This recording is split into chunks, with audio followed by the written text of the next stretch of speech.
እንዴት ናችሁልን? ዛሬም በሌላ ቆንጆ ድራማ መተናል። እንደ ሁልጊዜው ፊልሙን ላይክ በማድረግ ጀምሩት። አዳዲስ ቤተሰቦችም ሰብስክራይብ ያደርጋችሁ ተቀላቀሉ። ፊልሙ ሲጀምር ሺያው የምትባል ልጅ ፍቅረኛ የሚሆናትን ሰው ለመፈለግ የተዘጋጀ ዝግጅት ላይ ትሄድና ቁጥሯን ይዘው የመጡትን ሰዎች ብታወራም የሚሆናትን ማግኘት አልቻለችም። በዛም ሰዓት ዩ የሚባለው ልጅ ይመጣና ከጀርባዋ ተቀምጦ ፊት ለፊት ካለችው ሰው ጋር ሲያወራ ትሰማዋለች። ሁለቱም እንደተስማሙ ብታስብም ልጅቷ እንደማይፈልጋት ሲናገር ትገረምና ትወጣለች። ብቻዋን ተቀምጣም እያለ ለምትወዳት ሴት ሰጣታለህ የተባለውን አሻንጉሊት ይዞ ወደ እሷ ጋር ሄዳል። እንደደረሰም መብራቶቹ በሙሉ ይበሩና እንዴ ዩ ብላ ትጠራዋለች። ድሮ አንድ ላይ ይማሩ እንደነበረም ታስታውሳለች። ከዛም ተያይዘው ካፌ ገቡና መቼ ነው ተመልሰህ የመጣኸው? ምን እየሰራህ ነው እዚህ? በቅርቡ ነው የመጣሁት፣ ባንክ ላይ እየሰራው ነው። ከዛም ደስ ብሏቸው ሲያወሩ ይቆዩና ስልካቸውን ተቀያይረው ሲወጡ ጓደኛዋ ዋይ ትደውላታለች። እንዴት ነው ደህና ሰው አገኘሽ? እስካሁን ምንም የለም፣ ግን ሌላ ያገኘሁት ሰው አለ፣ ስመጣ እነግርሻለሁ። ዋይ ግን ምንም ትዕግስት ስላልነበራት ስለ መኪናና ስለ ልጁ ትጠይቃታለች። ስትነግራትም በድንገት ስልኳ ይወድቅባትና ስፒከር ላይ ይሆናል። ከድሮ የክላስሽ ልጅ የተሻለ ፍቅረኛ አታገኝም፣ ቶሎ ብትይዙ ነው የሚሻልሽ። እሷም ስላፈረች ስልኩ እንደምንም ብላ ትዘጋዋለች። እሱም ልትይዥኝም አስበሻል? በሁኔታውን በጣም ታፍራለች። ቤቷ ተመልሳም ዋይ ከእሷ ቅድማ ፍቅረኛ እንደምትይዝ እየነገረቻት ታሸፉባታለች። ቤተሰቦቿም ክፍሏ ይገቡና የምታወራውን ነገር ሲሰሙ ይወጣሉ። እሷም ስልኩን ዘግታ ወደ እነሱ ጋር ስትሄድ ጌም የተጫወቱ ታገኛቸውና ታናዳ ትቀማቸዋለች። እናንተ ምን አይነት ቤተሰብ ናችሁ? 27 ዓመት የሆኑ እንኳን ፍቅረኛ የለኝም፣ ምንም ስለኔ አታስቡም ማለት ነው? ብዙ ሰው አገናኘንሽ፣ አንዱንም ልትወጂ ካልቻልሽ እንዴት ነው እኛ ጥፋት የሚሆነው? ግን የጓደኛዬ ልጅ አለ፣ የእሱን ስልክ ልስጥሽና ዋሪው ብላ ቁጥሩን ስትልክላት የዩ ስልክ ስለሆነ በአጋጣሚው ትገረማለች። በነጋታውም ወደ ስራዋ ትሄድና በሩ አልከፈት ሲላት ዩ መጥቶ ይከፍትላታል። ፊቱን እንኳን በትክክል ሳታየው አመስግናው ትገባለች። ስራዋን በትጋት ስትሰራ ትቆይና እድገት ሊሰጣቸው ይገባሉ። እሷ የምትመረጥ መስሏት ደስ ይብላትም ሌላ ሰው ይመረጥና አለቃዋን ለማናገር ስትሄድ ምንም ማድረግ አንችልም፣ እድገት ለማግኘት ግንኙነቶች ያስፈልጉሻል፣ አንቺ ደግሞ እሱ የለሽም። በዚህ ተከፍታ ታለቅስና ወደ ቤቷ ትመልሳለች። ወደ ስራዋ ስትሄድም አለቃዋ የምትሰራውን ነገር ትነግራታለች። እሷም ከዚህ በኋላ እንደማትሰራና መልቀቂያዋ ልታስገባ እንደመጣች ስትነግራት ሴትዮዋ ተገርማ የታዘዘችውን ሳትጨርስ መሄድ እንደማትችል ትነግራታለች። ስራዋን ጨርሳ ስትመለስም ለማንኛውም ቋሚ ሰራተኛ ስላልሆንሽ መልቀቅ አትችይም ትላትና ተናዳ ትሄዳለች። የድሮ ጓደኛው የጋብቻ ጥሪ ሲልክለት ለመሄድ ቢወስንም እሷ እንደምትሄድ ሲያውቅ ግን ለመሄድ ይወስናል። እሷም ከወይ ጋር ሆና ልብሷን እየገዛች የድሮ ፍቅረኛሽ እስካሁን አልረሳሽም፣ ሲመለስ ሁሉም ነገር እንደሚያስተካክል ነግሮኛል። ሻው ይሄንን እንደሰማች ከእሱ ጋር ምን ያህል ደስተኛ እንደነበረችና በልደቷ ቀን ጋብቻ እንደሚጠይቃት ተናግሮ ሁሉም ነገር ከተዘጋጀ በኋላ ግን ወደ ውጪ እንደሄደ ስለነገራት እንደምትጠላው ታስታውሳለች። በቀጣዩ ቀንም ሰርጉ ላይ የድሮ ፍቅረኛዋ ሲና ዩም ይገናኛሉ። ዩም ከዚህ በፊት እንተዋወቃለን አይደል? ይሆናል ግን ላስታውስህ ካልቻልኩም። በዛም ሰዓት እሷ ስትመጣ ያያትና ሙሽራውን በድጋሚ እንዲያስታርቀው ስጠይቀው ዩ ሰምቶት ይናደዳል። ከዛም አበባ ይዞ ወደ እሷ ይጠጋና ይቅርታ ልታርጊልኝ ትችያለሽ? እየቀለድክ ነው እንዴ? እንደምንጋባ ነግረኝ እኮ ነው ጥለኸኝ የጠፋኸው። አውቃለሁ፣ ስራ ከጋብቻ የሚበልጥ መስሎኝ ነበር ውጪ ሄድኩት። ከዛ በኋላ ግን እንደተሳሳትኩኝ ገብቶኛል። ይቅር እንድትይኝ የቻልኩትን አረጋለሁ። ሰርጉ ላይ ያሉ ሰዎችም ግማሹ ይቅር እንድትለው ስጠይቃት ግማሾቹ ይቃወማሉ። በዚህም ሰዓት ዩ ነጭ አበባ ይዞ ወደ እሷ ጋር ሄድና ይስጣታል። ሲም ፍቅረኛ እንደነበረች ታውቃለህ አይደል? ለምን በመሃላችን ትገባለህ? በመሃላችሁ እየገባው አይደለም፣ አዲስ ድራማ እንዳትፈጥሩ እየተከላከልኩ ነው። እሷም አበባውን ትቀበለውና ሲተናዶም ይሄዳል። ወደ ቤት ሸኛትም አመሰግናለሁ፣ በጣም አስፈላጊ ሰው ነበረ መሰለኝ። መጀመሪያ እንደዛ አስብ ነበር፣ ጊዜ ከሄደ በኋላ ግን ማግባትና ቤተሰብ መመስረት ስለምፈልግ ከሱ ጋር እንደሆንኩኝ ገባኝ። አሁንም ቤተሰብ መመስረት የምትፈልጊ ከሆነ እኔን ታገቢኛለሽ? ደንግጣ ስታየውም ለመጀመሪያ ጊዜ ትምህርት ቤት ውስጥ ሲያያት ያስታውሳል። በነጋቷም ሊፍት ውስጥ አንድ ላይ ይገቡና ሊያዋራት ሲል ሊፍቱ ይቆማል። ስለ ትናንቱ አሰብሽበት? እሷም ስለ ጋብቻው መስሏት ዝም ስትለው ስለ ምሳ ግብዣው እኮ ነው የጠየኩሽ፣ ምን መስሎሽ ነው? እሷም በጣም ታፍርና ሊፍቱ እንደሰራ ቶሎ ብላ ትወጣለች። ማታ ላይም በጣም እየዘነበ ስለነበረ ዣንጥሏ በንፋስ ይወሰድባታል። ከዛ ስለ ሁሉም ነገር እያሰበች ፈጣሪዋን እያማረረችው ስታለቅስ ዩ ዣንጥላውን ይዞት መጥቶ ይከላከላታል። መኪናው ላይ ተቀምጠው ቡና እየጠጡ እሺ እንጋባ። ምን አልሽኝ? አይ ምንም ትለውና ወሬውን አስቀይራው ስራ ቦታ እድገት ያላገኘችው ግንኙነት ስለሌላት እንደሆነ ትነግረውና እሱም ያዝንላታል። ቤት ገብታም ከጓደኛዋ ጋር ራት እየበሉ እንዳገባው ጠይቀኝ እኮ ጥሩ ነዋ። ታዲያ ከማታውቂው ሰው እንደውም እሱ ይሻልሻል። እሱንም እኮ ብዙ አላውቀውም እና ጊዜ ሰጥተሽ ወቂዋ ሲጀምር እንደሚወድሽም ጠርጥሬ ነበረ ስትላት እንደምታስብበት ትነግራታለች። በነጋታው ማለቃዋ ደንበኛቸው አደጋ ስለደረሰበት ስለ ሁኔታው እንድታጣራ ሆስፒታል ትልካትና ይሁንም እዛው ታየዋለች። ለምን እንደመጣ ለማወቅ ስትከተለውም እናቱ ጋር ሲገባ ታየውና እናቱም እንዳየቻት የልጅ ፍቅረኛ ነሽ አይደል? ሁሌ ስላንቺ ስለሚያወራ ለብዙ ጊዜ የማውቅሽ ነው መሰለኝ። እሷም እናቱን ላለማስከፋት ብላ ማስመሰል ትጀምራለች። በሉ አሁን እኔም ብዙ ጊዜ ስለሌለኝ ቶሎ ተጋቡሺ ብላ መተንፈስ ስላቃታት ደንግጦ ዶክተር ይጠራል። ሲወጡም አይዞ በቅርቡ ደህና እንደምትሆን ተስፋ አደርጋለሁ። ግን እንዴት ነው ስለኔ ይሄንን ሁሉ ነገር ያወቀችው? ስንገናኝ ስላንቺ ነግሬት ነበር፣ ግን በተሳሳተ መንገድ ተረድታው ነው የሚሆነው። እሷም ይደወላትና ስትወጣ ዶክተሩ እናቱ ወደ ራሷ እንደተመለሰች ነግረውና ሲገባ ልክ እንደነገርከኝ ጥሩ ልጅ ናት፣ ግን ምንም ስጦታ ሳልሰጣት ሄደች። የሆነ ነገር ላርግላት ይገባ ነበር። ችግር የለውም እማዬ፣ ስትነሺ አንድ ላይ ለእሱ የሚሆን ነገር እንገዛለን። ሲበጣም የጠበቀችው እንደሆነ ሳያት ደስ ይለውና አብሮ ምግብ እየበሉ ወክ ያደርጋሉ። ሁሌም ሲጨንቀኝ እዚህ ቦታ ወክ ማድረግ ወዳለሁ፣ ለዛ ነው ወደዚህ ያመጣሁ እና የጋብቻ ጥያቄህንም ለመቀበል ፈልጋለሁ። ግን ለምን ልታገባኝ እንደፈለግክ ብትነግረኝ ደስ ይለኛል። ከአንቺ ጋር ስሆን ደስ ስለሚለኝ ነው። እኔም ድሮ አብረን ስለተማርን ከአንተ ጋር ሳወራ ቀለል ይለኛል። ባንዋደድ ራሱ ከተከባበርንና የምንግባባ ከሆነ በቂ ነው። ግን ስራዬ ቋሚ አይደለም። አንተ ትልቅ ቦታ ነው ያለህ፣ እንድትጎዳ አልፈልግም። ስለ እሱ አታስቢ፣ በጣም ተሰጧለሽ፣ እንደሚሳካልሽም አምናለሁ። ሁለቱም ደስ ብሏቸው ወደ ቤተሰቦቿ ሄዱና ሊጋቡ እንደሆነ ይነግሯቸዋል።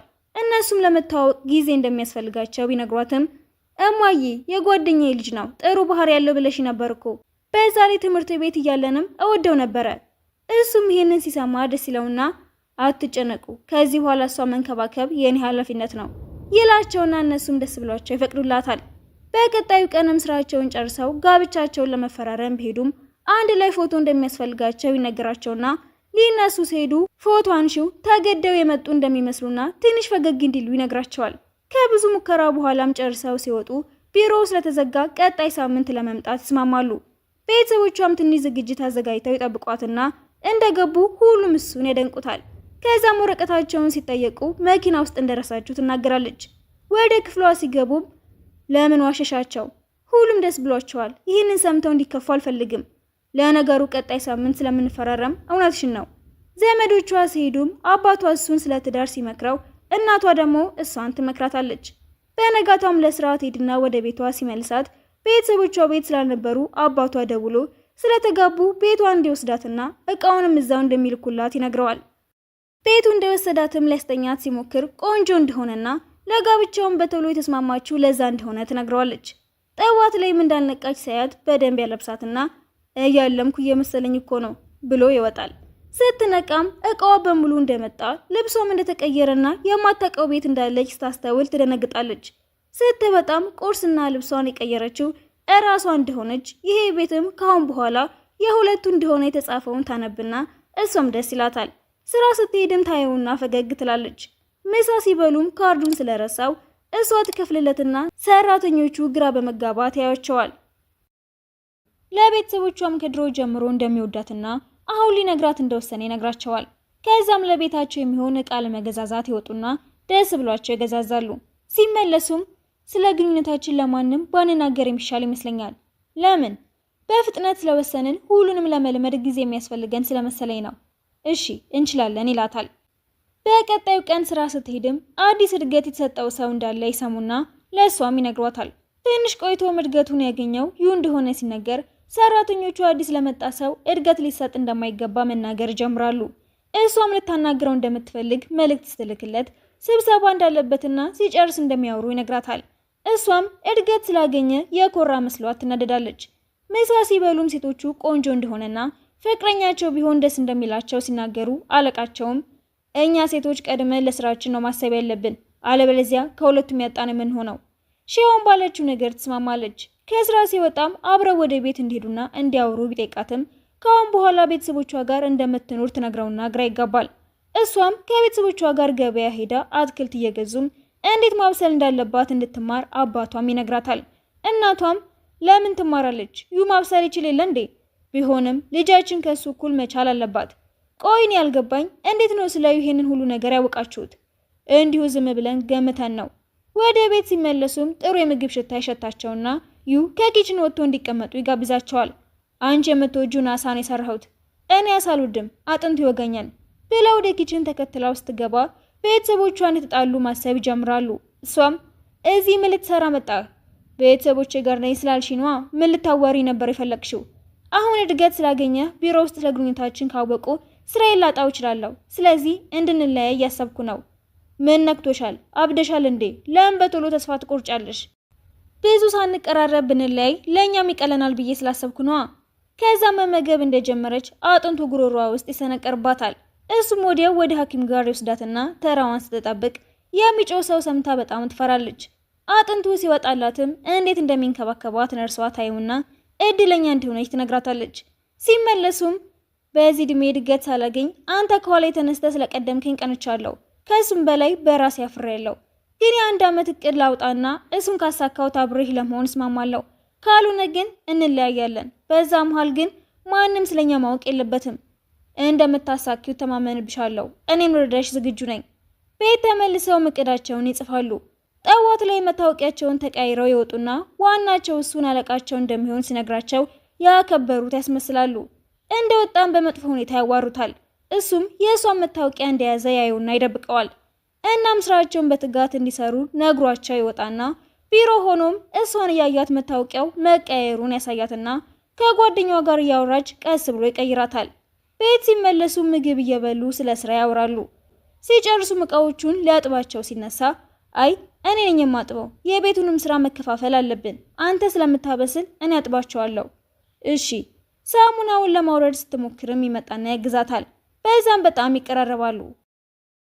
በነጋታውም ለጓደኛዋ እየተፈጠረ ያለውን ትነግራትና ወደ ስራዋ ስትመለስ ቢላ የያዘ ሰው ሊያጠቃቸው ይሞክራል። እሷን ለማዳን ብሎም እጁን ይጎዳል። ሆስፒታል ሲወስዱትም ዶክተሩ ትንሽ ጉዳት ስለሆነ እንዳይጨነቁ ይነግራቸዋል። እሷም ተደብቃ ትገባና እኔን ለማዳን ብለህ እንደዚህ ማድረግ አልነበረብህም፣ ራስህን ጠብቅ። በዚህ ሰዓትም አለቃዋ ትገባና እየተደበቀ ታያታለች። ወደ ስራዋ ስትመለስም አዲስ ከመጣ ሰራተኛ ጋር ስታወራ ሌሎቹ ያዩዋትና እድገት ለማግኘት ብላ ፍቅረኛ ለማግኘት እንደምትሞክር ያወራሉ። ይሁም ተናዶ አርፈ ስራህን የማትሰራ ከሆነ ደሞዝ እንደሚቆረጥ ወቀው ብሎት ሲሄድ ለመጣላት እጁን ይዘውና ሌላኛው ሰራተኛ ያስቆመዋል። ቢሮ ተመልሶ ፋሻውን ሊቀይረው ሲል እሷ ታየውና ወደ ጣራው ላይ እንዲመጣ ትነግረዋለች። ቁስሉን እያሸገችለትም ልጁን ታውቂዋለሽ እንዴ? አዎ አንድ ላይ ተምረናል። እናም የጓደኛዬ ዋይ ፍቅረኛ ነበረ። ዋይ ልጁን መንገድ ላይ ታገኘውና ትቷት ስለሄደ ይቅርታ ጠይቋት አብረው እንዲሆኑ ቢነግራትም ሳትስማማ ትቀርና ጥላው ትሄዳለች። እሷ ቤት ስትገባም ቀድሟት ደርሶ ምግብ እያዘጋጀ ታገኘውና እጅህን ታምሂል እንዴ? ለምን አበሰልክ? አይ አሁን ደህና ነኝ። የምትወጂው ምግብ ነው ያዘጋጀውልሽ። ደግሞ እንደምወደው በምን አወቅ? በአጋጣሚ ነው፣ እኔም እወደዋለሁ።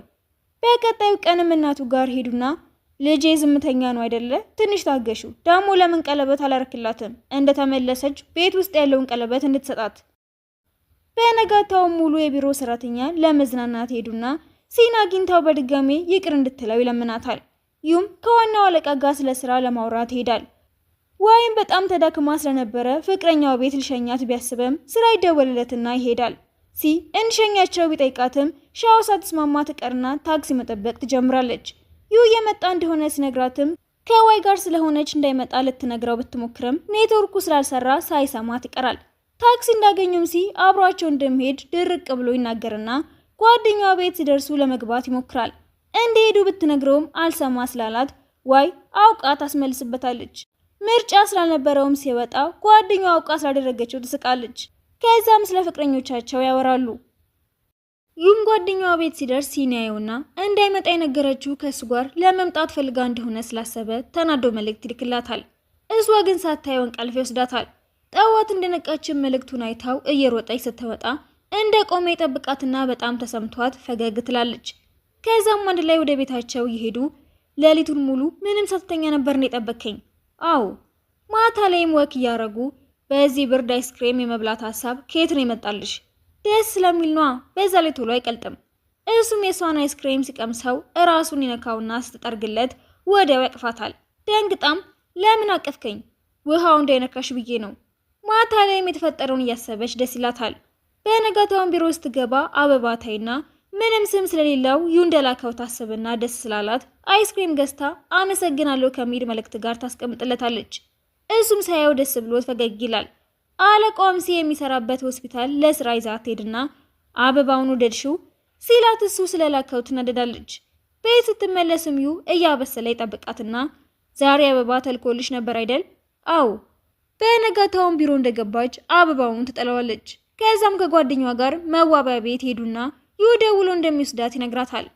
ሲወጡም ሲና የወይ ፍቅረኛ ሲመጡ ስላየች ወረቀቱን ነገ ሰጥሃለሁ አለቃ ስትል የመጣ ሰው እንዳለ ይገባውና ሲዞር 7 ዓመት ሙሉ አንድ ላይ ነበርን እኮ እንዴት ነው ባንዴ ልትተይኝ የቻልሽው? እንደምትወጂኝ ያውቃለሁ ወይስ ሌላ ሰው አለ? ለአንተ ያለኝ ፍቅር ካለቀ ቆይቷል። ዝም ብለህ ጊዜን ባታባክን ደስ ይለኛል ብላው ትሄዳለች። መቅናት ጀምራል። በቀጣዩ ቀንም ስለ አበባው ሲያነሳ እንደጣለችው ትነግረዋለች። እናም ከሱ ጋር ምንም ስለሌላት እንዳይጨነቅ ስትነግረውም ሲደጋግሞም ይደውላል።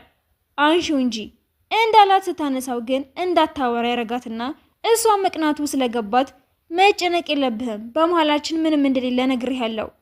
ግን እየደወለ ስላስቸገራት ታነሳውና ለመጨረሻ ጊዜ እንድታዋራው ይጠይቃታል። ተስማምታ ስትሄድም የመጨረሻ እድል እንድትሰጠው ይጠይቃትም እንደማትችልና ከዩ ጋር ስላላት ግንኙነትም በግልጽ ትነግረዋለች። እሱም ትታው ስትሄድ ቢከፋውም ይሰናበታታል። ማታ ላይም ከዩ ጋር ሊበሉ ይወጡና የሚወደው ምግብ ስታዝለት እንደምወደው በምን አወቅሽ? ትምህርት ቤት እያለን አይህ ነበርኩ። እንዲያውም የፍቅር ደብዳቤ ሁሉ ልሰጥህ ነበር። እምቢ እንዳትለኝ ፈርቼ ነው የታውኩት። ከዛም ስለተገናኙባቸው ጊዜያቶች እያወሩ ምግባቸውን ይጨርሱና ይወጣሉ። በትምህርት ቤታቸው በር ሲያልፉም የዛኔ ሁሉም ሴቶች አንተን ለማየት እዚህ ቆመው ይጠብቁህ ነበር። አንቺስ? እሷም ስላፈረች ወሬውን ለማስቀየር አሁን ከኔ ጋር መሆንህን ቢያውቁ ግን ምን ይሉ ይሆን? እኔ እንጃ። እኔ ግን ካንቺ ጋር በመሆኔ ብቻ በጣም ደስተኛ ነኝ ይልና እጇ እንደያዛት ይሄዳሉ። በቀጣዩ ቀንም ዘና ለማለት ያስቡና ሲሄዱ ሁሉንም ስራ በትክክል ሲሰራ ታየውና ሁሉም ነገር ላይ ጎበዝ ነህ። ካንተ የመማረው ብዙ ነገር ይኖረኛል። አባቴ ልጅ እያለው ስለሞተና እናቴም ስለታመመች ብዙ ነገሮችን መማር ነበረብኝ። ከዚህ በፊት ፍቅረኛ አልነበርህም እንዴ? አይ የምወዳት ሴት ነበረች። ልነግራት ስል ግን ከሌላ ሰው ጋር ስለሆነች ታውኩት። በጣም እድለኛ ቢስ ሰው ናት። አንተን የመሰለ ሰው አጣች። እሱም ስለሷ እያወራ ስለነበረ ፈገግ ይላል። ሲመሽም እሱን ታስተኛውና ሌላ ብድርብ ስላልነበራቸው አብራው ትተኛለች። በነጋታውም ስራ ቦታ ቡና ልታፈላ ስትል የልደት መሆኑን ሰማና ለምን እንዳልነገራት ግራ ይገባታል። ውሃውም ሲያቃጥላት እሱ ያትና በስራ ሳቦ ቢሮ ጠርቷት መድኃኒት ያደርግላታል። ለምን ልደትህ እንደሆነ አልነገርከኝም? ስራ ስለበዛብኝ እኔ ራሱ ረስቼው ነበር። ከዛም ኬክ ለመስራት የሚሆን ነገር ለመገዛዛት ይወጡና ሌሎቹን ሰራተኞች ሲያገኟቸው ትደበቃለች። ሰራተኞቹም ልደቱን አብረውት ለማክበር ድርቅ ስላሉበት ይስማማል። እሷም ቀድማ ደርሳ እቃዎቿን ተነሳሳለች። ሲመጡም እሷ ውስጥ እንደሆነች መልእክት ትልክለታለች። አንዱ ሰራተኛም ሻወር ቤት ሲገባ ረጅም ጸጉር ያይና ፍቅረኛ አለህ እንዴ? ሻወር ቤት ጸጉር አገኘው ደሞ የሻውን የሚመስለው። ሴቱ አለቃቸውም ሁሉም ሰው እንዳንተ ብቸኛ ሆኖ የሚኖር መሰለህ እንዴ ታዲያ? ከዛም ወደ ጣራው ላይ ወጥተው ለመዝናናት ይወስኑና ልብሱን ለመቀየር ክፍሉ ይገባል። እሷንም ቁም ሳጥን ውስጥ ያገኛትና በድንገት ሰራተኛቸውም ይመጣል። እሱም ጣራው ላይ እንዲጠብቀው ይነግረውና ሲወጣ ወዲያው ግን ስትወጣ ተመልሶ ይመጣና ሰው ሲያልፍ እንዳየ ይናገራል። ሻውን በሩን አንኳኩታ ስትገባ እንደተሳሳተ ያስባል። ትንሽ ቆይቶም ለመጀመሪያ ፍቅሩ ያዘጋጀውን ስጦታ ለሁሉም ያሳያቸውና ሁሉም ያደንቁታል። ሻው ግን የመጀመሪያ ፍቅሩን እንዳረሳት እያሰበች ትከፋለች። ለጓደኛዋም ስለ ሁኔታው ስትነግራት እሷም ከፍቅረኛው ጋር እንደታረቀችም ትነግራታለች። በነጋታውም ኒያ የምትባል ልጅ ይዘው ሄድና አብራቸው እንደምትሰራ ይነግራቸዋል። እነሱም ፍቅረኛው እሷ እንደሆነች ማሰብ ይጀምራሉ። ሻውም የጸጉር ስታይሏ ከአሻንጉሊቷ ጋር ስለሚመሳሰል የመጀመሪያው እሷ መሆኗን ታስብና ትናደዳለች። እሱም ኒያ የኃላፊው ልጅ እንደመሆኗ ለምን የተሻለ ቦታ እንዳልመረጠች ጠይቃትና እዚህ መስራቱ እንደምትወደው ትነግረዋለች። ከዛም ለሰራተኞቹ በሙሉ እራት ጋብዛቸውና ለዩ ስታቀርብለትም ሻው በጣም ትቀናለች። ቤት ገብታ ማላናገር ስትለው ግራ ስለገባው ምን ሆነሽ ነው? ቆይ ስላመመኝ ነው። ከዛም ለዌ ሄዳ የሆነውን ትነግራታለች። እንደዚህ ከተሰማሽማ ትወጂዋለሽ ማለት ነው። አዎ እሱም እንዲወድሽ ማድረግ አለብሻ ታዲያ። ቤት ተመልሳም ዩ በስራው ሊረዳት ይመጣና ፍቅራቸውን ይገላለጻሉ። ወደ ጣራው ላይ ሲወጡም ያኮረፍኩ ስላመመኝ አልነበረም። አውቃለሁ በእኔ ተናደሽብኝ ነው፣ ግን ካንቺ ሌላ ማንንም እንዳልወደድኩኝ እንድታውቂ ይፈልጋለሁ። ከዛም ለፈተናዋ ማጥናት ስትጀምር ሰበብ እየፈለገ ይረብሻታል። እሷም አውቀህ ነው የምታረገው? ነገ እናትህ ስትመጣ ጊዜ ስለማይኖረኝ ዛሬ ማጥናት አለብኝ። እሺ በቃ አንብቢ። ጠዋት ላይ እናቱን ለማምጣት ሲሄዱ እናንተ ቤት መሄድና ችግር መፍጠር አልፈልግም። አረ ችግር የለውም ሁሉንም ምን ያስተካክለዋለሁ ብላ ታሳምናትና እንደደረሱ አሳውን መስራት ስላልቻለች እሱን ሄዳ አስተጣራው ሁሉንም ምን ያስተካክለዋለሁ አላልሽም እንዴ ብሎ ሽፍባትና ይሄዳል። ትንሽ ቆይቶ መጥበሻውን እሳት ታስወጣዋለች። ቤተሰቦቿ መታውም አንድ ላይ የተመገቡ እናቱ ማብሰል ባለመቻልሽ እንዳይከፋሽ እኔ ያብስልልሻለሁ፣ እሱም ማድረግ ያስፈልግሽም እማዬ፣ ሰራተኛ ቀጥራለሁ። በቃ ጥሩ እኔ ነኝ ልጄ ሚስት ቁጭ ብለን ቲቪ እናያለና በቃ። በዚህም ሁሉ መሳቅ ይጀምራሉ። እራቱ እንዳለቀም በእናትየው ምክንያት አንድ ላይ ለመተኛት ይገደዳሉ። እሷም አብራው ለመተኛት ስላልፈለገች እንደምታነብ ትነግረውና ሌሊቱን ሙሉ እዛው ትቆያለች። በነጋታውም በሱ ምክንያት ስለታመመች ሲንከባከባት ሰራተኞቹ ግራ ይጋባሉ። እሷም እንዲሄድ ትነግረውና ኒያም መቅናት ትጀምራለች። እሱም እናቷ ጋር ደውሎ ስትታመም ምን እንደሚሰጣት ይጠይቃትና ቤት ስትመለስ ሰርቶ ይጠብቃታል። እሷም ከእናቷ ጠይቆ መስራቱን ስታውቅም ደስ ይላታል። ክፍሏ ስትገባም ቤተሰቦቿ ለፈተናዋ መልካም እድልን ይመኙላታል። ወይም የድምጽ መልእክት ልክላትና ስትከፍተው ምን አዲስ ነገር አለ? ግንኙነታችሁ አላደገም? በዛም ሰዓት እሱ ከሻወር ይመጣና ግንኙነታችን እንዲያድግ ትፈልጊያለሽ እንዴ? የግል ወሬዎቼን እኮ መስማት የለብህም። እሱም ግንባሯን ይስማትና እንድትተኛም ይነግራታል። በቀጣዩ ቀንም ፈተናው ቦታ ይደርሳትና ተፈትና ስትጨርስ ወደ ሬስቶራንት ይወስዳታል። ወይም ደውላላት እንድታገባው ሊጠይቃት ሊሆን እንደሚችል ትነግራታለች። እሷም ቫዮሊን የምትጫወት ልጅ ታይና ለእሷ ቢመስላትም ሌላ ቦታ ትሄዳለች። ኬክ ሲበሉም ውስጡ ቀለበት ካለ ብላ ስትፈልግ ያትና የምታረገው ነገር ይገባዋል። ሲወጡም የአዲስ ዓመት ዋዜማ ስለነበረ እርች ሲተኮስ እንደሚወዳት ይነግራትና እሷም እንደምትወደው ነግራው በዚህም ደስ ይላቸዋል። ጠዋት መስሪያ ቤት ሲሄዱም እንዳለፈች ስትነግራቸው ሁሉም ደስ ብሏቸው ሲያበረታቷት ኒያ ግን ትቀናለች። እሱም ብቻዋን አግኝቷት ደስ እንዳለው ይነግራትና ጉንጩን ስማው ትሄዳለች። በነጋታውም ለስራ ሌላ ቦታ ስለሄደች በጣም ይናፍቃትና ውጭ ላይ ብቻዋን ትቀመጣለች። እሱም ድንገት መጥቶ ሰርፕራይዝ ያደርጋታል። ወዲያው ግን አለቃዋ ደውላላት ትሄዳለች። ጠዋት ላይም እንደተኛች ስታገኛት ቶሎ በይ እንጂ ልንሄድ እኮ ነው። አለቃቸውንም ሌላኛው ሰራተኛ ቤቷ ድረስ ሸኛትና ስላመማት ሊረዳት ቢፈልግም ትጮህበትና በሁኔታዋ ግራ ይጋባል። ወይም ፍቅረኛዋን ከአባቷ ጋር ለማስተዋወቅ ትሄድና አባቷ ሹፌር መሆኑን ሲያውቅ ግን ደህና ስራ እንዲፈልግ ይነግረውና እሷም በጣም ትናደዳለች። ፍቅረኛዋም እንድትረጋጋና እሱም የተሻለ ነገር እንደሚፈልግ ይነግራታል። እናቶቻቸውም አንድ ላይ ሆነው ዩ አባቱ ከሞተ በኋላ ደስተኛ የሆነው ሻውን ሲያገኛት እንደሆነ ትነግራታለች። ከዛ ሁለቱንም ክፍሏ ተጣራና ቀለበት ሰጣቸው። የዛኔ ስጣት ስልህ አልሰጣሃትም፣ አሁን እያየሁ አድርግላት። ካደረጉት በኋላም ከዚህ በኋላ ምንም ቢፈጠር እንደማትቆጭ ትነግራቸዋለች። እነሱም ቀለበቱን እያዩ የምርም የተጋቡ እንደመሰላቸው ያወራሉ። ስራ ቦታ ማለቃቸውን የሚወዳት ልጅ አብሯት ይቀመጥና ለሁሉም እንደሚወዳት ይናገራል። እሷም ቋሚ ሰራተኛ ባለመሆኗ ስታዝን ኒያዩ ባስ ብላ እስካሁን ያልሆነችው ምናልባትም ስለማይገባት እንደሆነ ትነግራትና እሷም በዚህ ታዝናለች። ሰራተኛውም አለቃው ቤት ሄድና የተመነቃቀረውን እያስተካከለ ስታገኘው እሷም እንደምትወደው ታስባለች። ሻውም እንደከፋት ስላወቀ እንደሚተማመንባት ዩ ይነግራትና ያጽናናታል።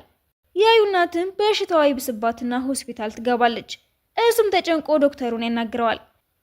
ሻውም እናቱ ጋር ስትሄድም ደህና እንደሆነችና ስራዋን ትታ መምጣት እንዳልነበረባት ስትነግራት ስራው ከእሷ እንደማይበልጥ ታስረዳታለች።